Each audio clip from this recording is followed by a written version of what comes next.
We're here with director Joseph Pernice. Why don't you talk a little bit about your background? I know you went to NYU. You recently finished filming a movie called Running on Empty. Why don't you talk about when you wanted to become an actor or director and how that all came to fruition and what you got out of NYU and all that. Your life. Tell me Yeah. your life, sir.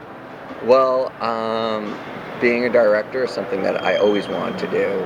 Was always running around with the camera at a young age, making short films with family and friends. So something I always wanted. When it came up to deciding what college to go to, I always knew NYU was the best. And I says, okay, I need to get into NYU. But in order to get into NYU, you need to not only have the grades, but for Tisch and for the film program, you need to present to them a reel. At the time, they were asking for a short story and also a 10-minute short film.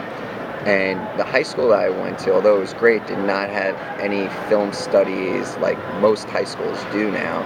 So I didn't have anything that I was proud of. I made my short films just with the family video camera, but it was nothing that I know that, okay, I have one shot. If I submit this, is this going to get me in? Right. So I decided to apply to Quinnipiac University, which is in Connecticut. I went there for 2 years with the hopes that, okay, I'll go here, I'll do some film 101 classes, use that to make my short film, and have that to be my reel to get into NYU, and that's what happened.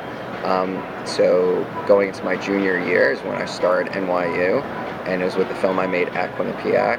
And from there, it was just an amazing experience.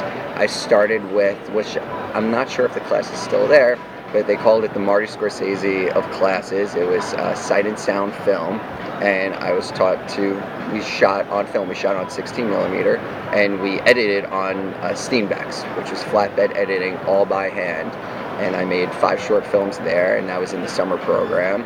And then I went into the following year. My first short film was called Golden Seas, which is funny because it's the Chinese restaurant that I used to work at while I was in high school. And it actually makes an appearance in this film, Running on Empty, where Junior's father is the owner of this restaurant called Golden Seas. So my short film, Golden Seas, it was actually completely different genre, crime. It's about a hate crime as 2 teens rob this Chinese restaurant, and that went on to a couple of film festivals. It went on to the Harlem International. It won Best Student Short Film at the Jersey International Film Festival, and it won a couple other awards and got me some attention, which then set up for my thesis film, which was called The Other Side Tomorrow. That was produced through Robbie Benson, the actor, director. His class, he was my mentor at NYU, and that was my thesis film. And that led me to meeting different people, which set up the stage for my first feature, which is Running on Empty, which we just shot. Now, were you also writing these shorts that you were doing? So you were doing the whole thing. Yeah. So, I mean, a lot of people, they go into NYU and into film school saying, okay, I want to be a director. What a lot of people don't realize is, you're a storyteller in whatever you do, whether it be editing, whether it be directing, director of photography, you're a storyteller, and that comes from writing these stories. So I started writing, and I have 3 other features that I have written as well. But for Running on Empty, that started with a clean slate, where I said, okay, this is the film that I want to make. I have these other screenplays that I've written that I think are great, but what's feasible? What can I produce with a low budget? So I started with, okay, let me see what I could write with 2 characters in a small town, and I started from there. So depending on, you always write for something. So that Running on Empty, I wrote because I knew I wanted to shoot it. I wanted to shoot it within the year. I wanted to shoot on a low budget.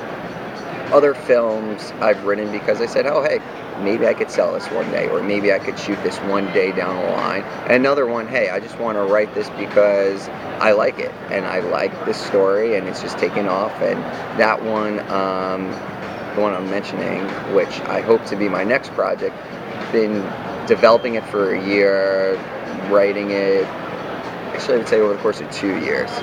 So it's not a quick process. It's not. It's not just wake up, I want to direct a film one day, and then, okay, let's shoot. No, it's not. And on development, while I was at NYU, I was interning at Tribeca Productions for Jane Rosenthal, Robert De Niro. And then I went on there after school. I was then hired full time, and I worked there for 2 years in development. So just seeing how the studio world works, whether it be in TV or in film, just the process of development. And I learned a lot from there and took those skills and what I've learned from reading other scripts, and I would read tons of scripts and write notes and coverage on it. I would take what I learned there and bring it into my own stories. Now, when you say you were interning with literally under Robert De Niro? There I was in the development department, Okay. and then when I was hired full time, I was working directly for Jane Rosenthal, who's the CEO of the company. I was going to ask if he had given you any advice in what you should do or how you should progress. Definitely learned a lot from working there in New York with him and with the company, and yeah, you gotta see a lot, and you gotta meet a lot of people working there, and it was an amazing experience, and got to work on really cool projects and got to see projects from the early stages. When I first started there, we were working on a CBS show. It's called NYC 22, which ironically Eric Nelson had a role in, Right. which was really funny, and that lived for a half a season. And what were you doing CBS. on that show? That I was working directly for Jane Rosenthal, who was the producer of it. Okay. So besides being an on-set assistant there for the producer, I was also had a chance to be in every meeting from the beginning and to help in the process from the scripts from the writer's room to production all the way through post-production. When you're sitting down to write a particular movie and then direct it, how conscious do you have to be of the budget? Do you have to write to a budget, or can you kind of write around it and play around once you get to a certain spot? Well, what you try to do is you always want to add production value to your films. So going in there with Running on Empty, in earlier drafts, Junior's father owned a car dealership.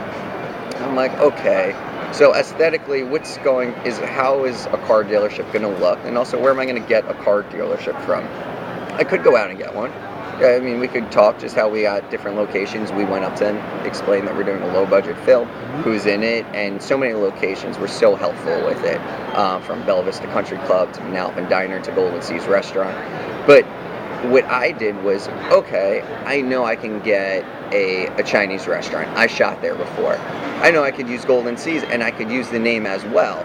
And they have the signs that are outside, the neon signs that say Golden Seas, the menus, and that just adds production value to it. So, all right, let me now change that car dealership. Did the car dealership really serve a purpose, it being a car dealership?